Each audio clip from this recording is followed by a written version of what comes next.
guys, ito po ngayon ang Taiwan buffet service. Ito po yung Taiwan buffet service namin. At marami po dito mga pagkain. Ka lang.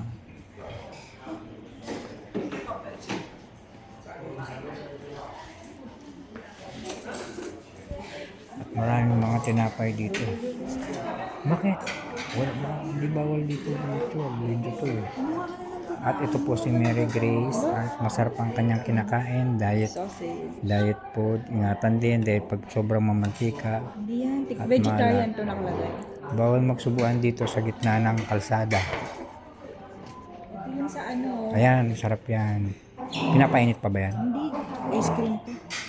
Ice cream yan. Asan ang kuha ng plato dito? Nakita mo yung plato yan. Ay, nandun. Kaso nagbablog pa ako eh. Sana makalas dito. Ito naman ang ating sinama ko. Kasi ano ito pag naubos? Kain ulit?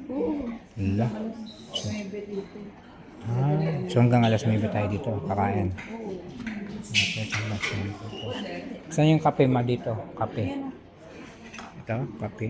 Coffee. Hot coffee. No hot coffee. So this one coffee. Ito naman yung mga kape nila. Okay.